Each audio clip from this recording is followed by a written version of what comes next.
Hola a todos y bienvenidos a un nuevo capítulo de Se Cierra Interconsulta, una sección del canal de YouTube que está respaldada por el Comité de Internistas Jóvenes de la ACMI y el capítulo Colombia del ACP, en donde José y yo, que somos médicos internistas, analizamos casos que ustedes nos comparten en donde hay dudas diagnósticas o terapéuticas, tratando de resolverlas con la evidencia que podemos encontrar en relación a las dudas que ustedes tienen. Aprovecho esta ocasión para invitarlos a enviar sus casos en el link que tenemos en la descripción. En este momento estamos buscando activamente casos, no solo para publicarlos aquí en el canal, sino porque en agosto tenemos el Congreso Nacional de Medicina Interna de la ACMI en Medellín y vamos a presentar un caso en vivo, el más interesante que nos llegue en el transcurso de estos meses, y esa persona va a tener un premio muy especial en conjunto con nosotros y con la ACMI. Y en caso de que igual ustedes no queden para ese caso en vivo, pero si llegamos a presentar su caso acá, les vamos a regalar completamente gratis un producto de Medi. Pero bueno, no siendo más, ¿qué caso tenemos hoy, José? ¿Qué nos enviaron? Perfecto, Andrés. Hola a todos. Hoy tenemos un caso muy interesante porque además nos salimos un poco de la zona de confort. Está más relacionado con neurología, pero acá podemos ver el rol integrador del internista.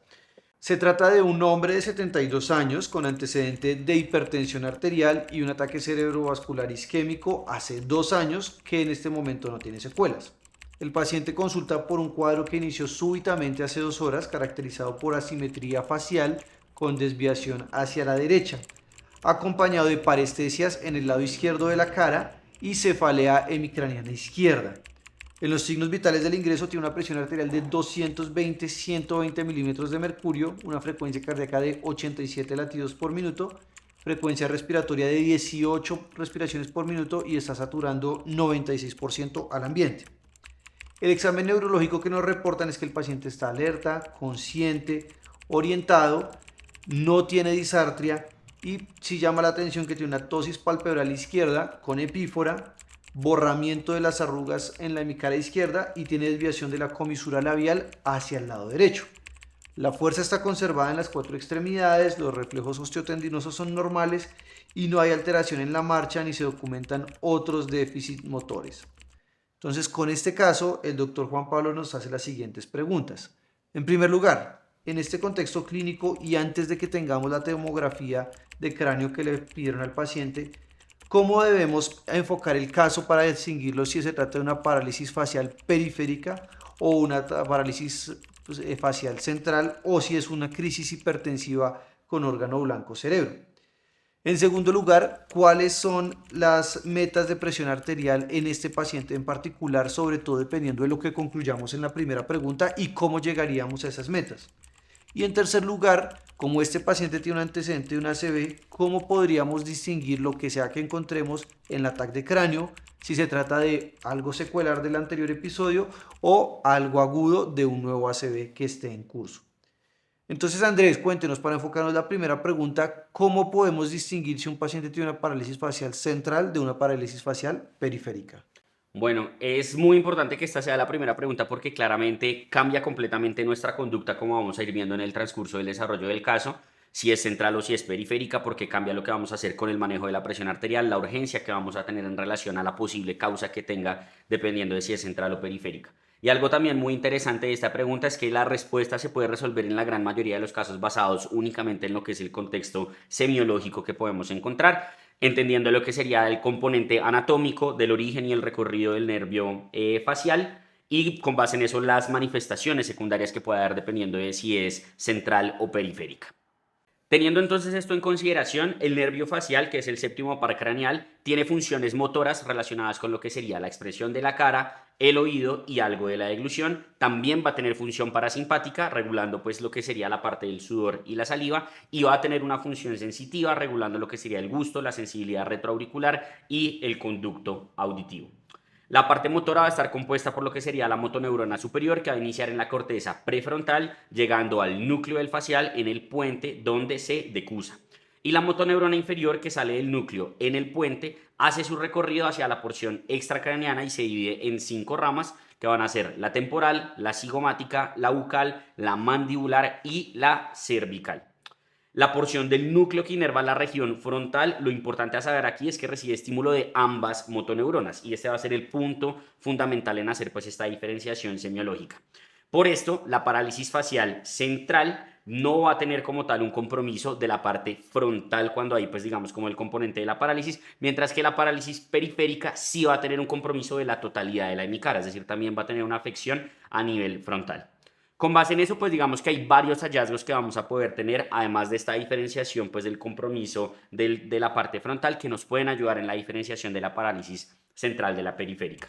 El signo de Bell va a ser algo que se va a ver en la parálisis periférica, la alteración del gusto, la hiperacusia, el lagrimeo o la epífora van a ser de la parálisis periférica, por lo que mencionábamos de todo el componente parasimpático que vamos a tener en esta relación.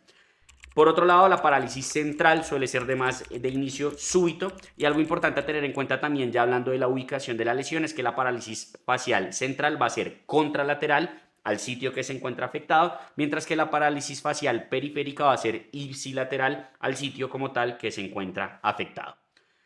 Además de esto, pues claramente las causas van a ser de gran importancia, porque esto va a variar relacionado con lo que sería el pronóstico y la urgencia. ¿Qué nos pudiera decir en relación a esto? ¿Qué diferencias hay en cuanto a las causas de cada una de ellas si ya hicimos la distinción semiológica? Perfecto, Andrés. Bueno, en primer lugar, el grupo etario del paciente también va a importar acá porque seguramente en población joven va a ser mucho más frecuente una parálisis facial periférica.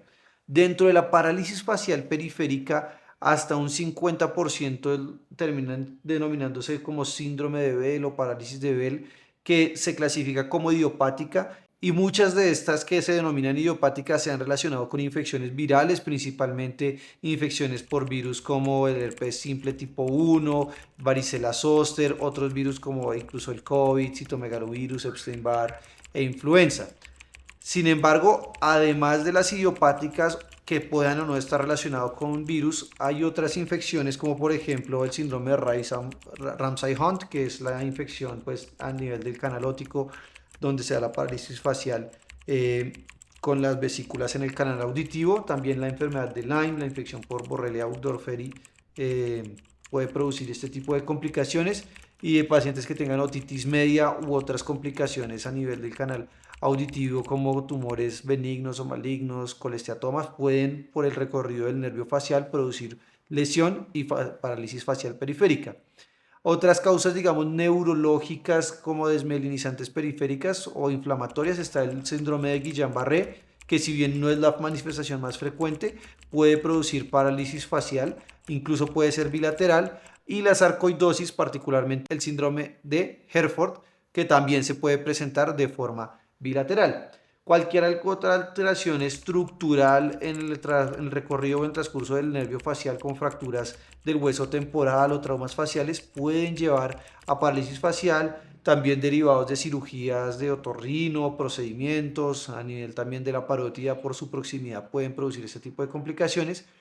Y también causas metabólicas, por ejemplo la diabetes, que pues sabemos que la diabetes puede producir neuropatía diabética, y que lo más frecuente es la polineuropatía sensitivo-motora en guante y en bota, pero cualquier tipo de neuropatía puede ser producida por la diabetes, y esto pues sería una complicación microvascular de la diabetes. En las causas centrales, definitivamente lo más importante serían compromisos isquémicos, un ACV isquémico o incluso también ACVs hemorrágicos, pero sería inusual que se presentaran solamente como una parálisis facial aislada. Menos del 1% de los ACVs se presentan con esta semiología. En una parálisis facial, además de las características que usted nos dijo, los síntomas neurológicos asociados también pueden ayudar a distinguir esto. Entonces, si mi paciente, además de la parálisis facial, tiene disartria, tiene afasia, tiene hemiparesia, tiene ataxia, me tiene que hacer pensar también en que es una causa central, y lo más probable sería un ACV isquémico o, menos frecuente, hemorrágico. Pero también otras lesiones estructurales del sistema nervioso central, como tumores o masas intracraneales que produzcan compresión o infiltración de las vías motoras desde la corteza del giro prefrontal hasta el núcleo del séptimo par craneal, como usted lo mencionó ahorita. Enfermedades desmielinizantes como la esclerosis múltiple también pueden producir este tipo de compromisos, y traumas ya a nivel pero de intracraneal y no extracraneal, como sería la parálisis facial periférica. Entonces vemos cómo el pronóstico es muy diferente, los manejos son muy específicos, y si nos centramos solamente en las causas más frecuentes de la parálisis facial periférica y la más frecuente de la parálisis facial central, pues el tratamiento es completamente diferente. En el síndrome de Bell, en la parálisis de Bell, el tratamiento va a ser pues la terapia física. Si en algunas guías recomiendan dar a todos los pacientes aciclovir, en otras recomiendan si hay sospecha de infección por virus del herpes simple tipo 1, y pues siempre ha estado este debate, pero en general tratamientos con esteroides, a menos de que por ejemplo sea un paciente diabético que probablemente obedezca a una enfermedad microvascular.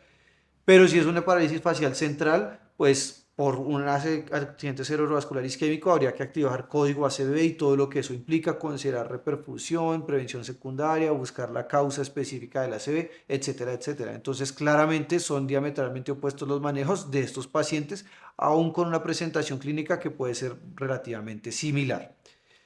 Entonces, bien, con todo lo que hemos discutido, la ausencia de otras complicaciones o manifestaciones neurológicas, la característica semiológica de la epífora, el lagrimeo que tiene, y que tiene el compromiso de la tosis, habría que tratar de saber si hay compromiso o no de las arrugas en la frente en ese lado. Creo que todo parece apuntar a que se trata de una parálisis facial periférica. Pero de todas formas, por la característica del paciente, creo que es importante hacer una tomografía de cráneo. Pero con lo que tenemos hasta ahora, Andrés, ¿cómo manejaría usted el tema de la tensión arterial en este paciente? Bueno, creo que este sería un tema de gran importancia precisamente en relación a lo que hablábamos de si es periférica o central, en relación a cómo vamos a determinar o cómo vamos a abordar un paciente que tiene una tensión arterial mayor a 180-120, que es lo que siempre hemos conocido como crisis hipertensiva. Sabemos que la terminología ha venido variando, pero pues digamos que el mensaje más importante es que si yo tengo un paciente con una tensión arterial mayor a 180-120, lo que tengo que estar seguro es que no tenga un daño orgánico asociado, en cuyo caso sí o sí es una emergencia hipertensiva. Si no lo es, pues ya tenemos, digamos que es terminología diferente: hipertensión severa, hipertensión marcadamente elevada sintomática, urgencia hipertensiva, crisis hipertensiva. Lo importante es que no tiene un daño orgánico. Entonces yo creo que la discusión de qué vamos a hacer con el manejo de la presión arterial depende precisamente de si vamos a documentar o no un daño orgánico asociado a estas manifestaciones neurológicas que está presentando el paciente. En este orden de ideas, pues ya hablamos de que lo más probable es que sea una afección periférica y no central, pero si asumiéramos lo peor y que nos estamos enfrentando a un origen central de esas parálisis periféricas y que estamos frente a un evento cerebrovascular agudo, pues definitivamente estaríamos hablando de una emergencia hipertensiva con daño de órgano blanco cerebro. En este sentido, el manejo requiere de terapia endovenosa. Sin embargo, dependiendo de lo que se vaya a realizar en términos de intervención terapéutica para el ACV, va a variar cuál va a ser como ese límite de presión arterial en donde definimos el inicio de esta terapia. Si tenemos un paciente que se considera que es candidato a trombolisis, en ese contexto lo que habría que hacer es reducir la presión arterial si esta está por encima de 180-110, ya que esta es una contraindicación para el uso de estos medicamentos. Aclarando que después de esto realmente no hay una indicación de bajar severamente la presión arterial, sino que en las siguientes 24 horas realmente lo importante es que esté por debajo de 180-110. Si eventualmente fuera un ACV hemorrágico y no isquémico, en este escenario lo que más importa realmente es la presión arterial sistólica, o es lo que está recomendado como tal en las guías. Si tiene una presión arterial sistólica elevada por encima de 150, la idea es en la primera hora tenerlo aproximadamente en unas cifras tensionales de 150-140 de presión arterial sistólica y mantenerlo en este rango por el siguiente tiempo, pues mientras se hace el abordaje y el cuidado neurocrítico de este paciente. Ahora, si es un ácido isquémico que no se va a trombolizar, en este sentido no hay tanta urgencia de entrar en bajar la presión arterial por los mecanismos propios regulatorios de la presión de perfusión cerebral. Y las guías solo indican una reducción activa de la presión arterial cuando tenemos una presión arterial mayor a 220-120. De lo contrario, no es necesario hacer esto.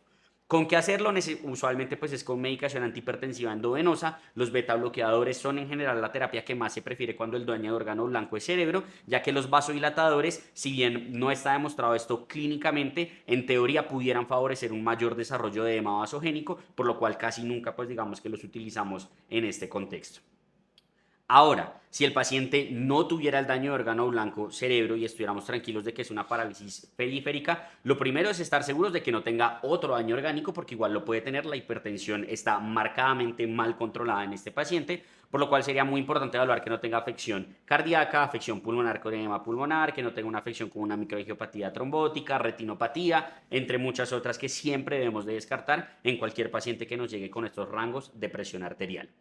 Si efectivamente no tiene daño de órgano blanco y nos enfrentamos a una urgencia hipertensiva, hipertensión marcadamente elevada sintomática, Lo importante a saber acá es que en general el manejo es con antihipertensivos orales, puede ser muchas veces el mismo medicamento que manejaba el paciente si no se lo ha tomado, o subirle la dosis o adicionarle un siguiente medicamento antihipertensivo, con un objetivo de reducir aproximadamente un 20% de la presión arterial en las primeras 24 horas y un 20% adicional en las siguientes 48 horas. Es decir, no necesitamos bajar rápidamente la presión arterial porque esto pudiera alterar precisamente la presión de perfusión cerebral. Entonces, si lo traducimos a este paciente, pues como usted dijo, la neuroimagen sería de gran ayuda en este contexto. Muy probablemente, si quedan dudas, pues eventualmente habría que hacer una neuroimagen más avanzada, no una tomografía, sino muy probablemente una resonancia para evaluar si no hay algún cambio que nos explique una alteración de origen central, y con base en eso definiríamos la terapia antihipertensiva.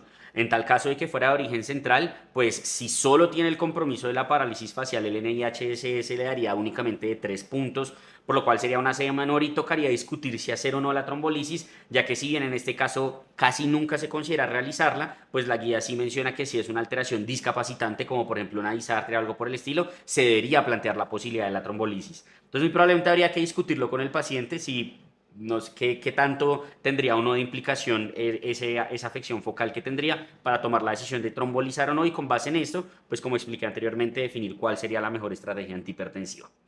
Pero volviendo entonces a la neuroimagen, respondamos la tercera pregunta del doctor. ¿Cómo con esta neuroimagen, con la tomografía axial computarizada, pudiéramos distinguir si esto es agudo o si es crónico, teniendo en cuenta el antecedente del ACV del paciente? Perfecto, Andrés. Entonces, lo primero en la tomografía de cráneo es que tenemos que hacer una relación entre la clínica, la manifestación del paciente y la localización de la lesión. Es decir, si sospechamos que este paciente tiene un ACV isquémico y que es la causa, la manifestación de eso es la parálisis facial, pues deberíamos ir a buscar una lesión en una parte que nos explicara esta sintomatología. Entonces, pues en todo ese recorrido anatómico que ustedes nos mencionó, del trayecto de la motoneurona superior del séptimo par craneal, deberíamos buscar si hay una lesión en el giro precentral, que pues pudiera tener la explicación de este déficit motor, o en la cápsula interna, especialmente en el brazo posterior, en la corona radiada o en los ganglios basales. Si no hay lesiones, si la lesión que encontramos es, por ejemplo, a nivel occipital, a nivel de la ínsula, pues sería raro que nos explicara la lesión. Entonces no podríamos atribuirlo. Ahora bien, imagenológicamente, ¿cómo se esperaría encontrar una tomografía de cráneo en una lesión aguda versus algo crónico? Lo primero es que es muy importante dentro de lo agudo dividir la temporalidad, porque en las primeras 3 horas lo más normal o lo más esperable de una tomografía de cráneo es que sea normal, que no haya nada. Pueden haber algunos cambios sutiles que se pudieran tratar de identificar buscando ya de forma muy dirigida en la tomografía, pero en general lo que vamos a encontrar es una tomografía normal. Y en el caso nos dice que el paciente lleva 2 horas de sintomatología. Entonces, si de entrada vemos algo en la TAC, lo más probable es que sea crónico de su ACV previo. Así sea en el territorio que le esté explicando el cuadro actual. ¿Qué cosas podemos ver en un ACV agudo en las primeras 3 horas? Pueden verse hipodensidades en la zona afectada, que haya pérdida de la diferenciación entre la sustancia gris y la sustancia blanca, o que haya borramiento de los surcos corticales si hay compromiso cortical asociado. Y en algunos casos, que probablemente no sería este, es el signo de la cuerda o el signo de la arteria media cerebral, de la arteria cerebral media hiperdensa, donde se relaciona con una oclusión de gran vaso, pero pues la clínica de este paciente no es una clínica de oclusión de gran vaso. Lo que sabemos es que la TAC tiene una sensibilidad muy baja en las primeras horas para las lesiones isquémicas, y cuando hacemos una tomografía de forma rápida en una código ACV, lo que estamos buscando es descartar que haya algo hemorrágico, que sí suele ser mucho más manifiesto con hiperdensidades, bien sea pues en el territorio que esté afectado. Entonces, en general, lo que encontremos, lo más probable es que sea crónico. En una parálisis facial central como manifestación única de un ACV isquémico, lo más probable es que fuera un infarto lacunar, que se entiende como una lesión única, en este caso hipodensa, que tiene menos de 20 milímetros. Pues como lo vimos, lo que más distingue un ACV isquémico crónico de algo agudo en la tomografía son las densidades. Entonces acá es donde puede ser útil, pues si uno sabe manejar el software de donde está la tomografía, poder medir las unidades Hounsfield del sitio donde está la lesión.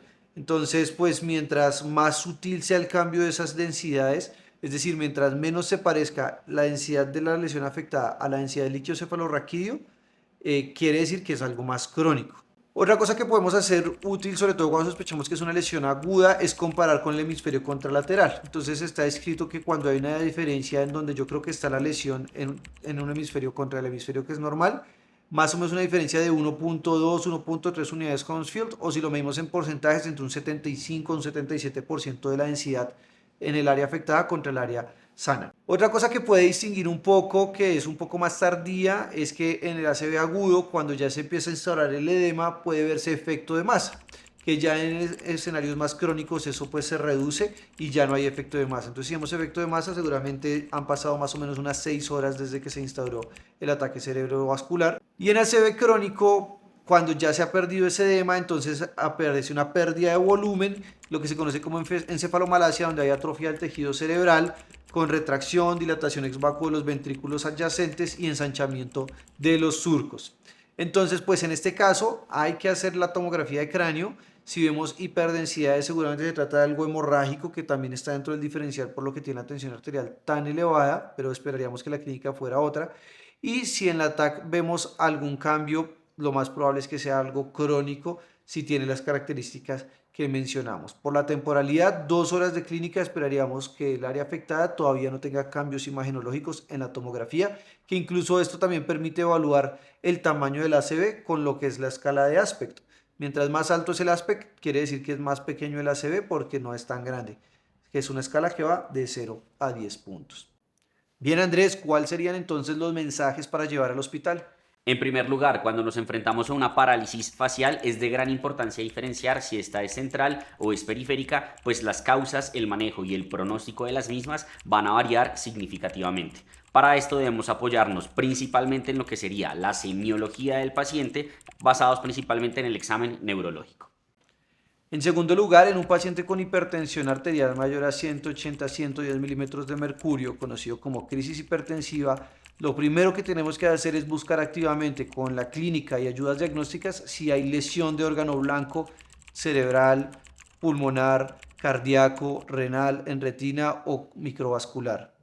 En caso de que sí, hay que manejar agudamente y de forma agresiva la tensión arterial con antihipertensivos endovenosos, dependiendo de cuál es el órgano blanco, pero en caso de que no, es una entidad conocida como hipertensión arterial severa, antes llamada urgencia hipertensiva, en la cual se debe reducir la tensión arterial de forma gradual, paulatina, con antihipertensivos orales, los que el paciente ya traía, titularlos o agregarle otros. Y finalmente, cuando nos enfrentamos a una sospecha de un accidente cerebrovascular agudo, la tomografía tiene su principal utilidad para descartar hemorragia, pero en términos de documentar hallazgos isquémicos, lo más común va a ser encontrar una tomografía normal en las primeras 3 horas y posterior a las siguientes 3 horas se pueden ver cambios muy sutiles relacionados principalmente con alteraciones en la densidad. Bien, espero que les haya gustado mucho este caso. Recuerden que estamos buscando más casos para traer al canal y también para llevar al Congreso en Medellín de la ACMI. Así que si tienen algún caso lo pueden enviar al link que tenemos en la descripción. Además, si quieren leer más sobre estos temas, lo pueden hacer en los tomos de medicina interna de la ACMI, en los capítulos 5.3, 7.14 y 16.1. Y sin más, yo creo que Andrés se cierra Interconsulta.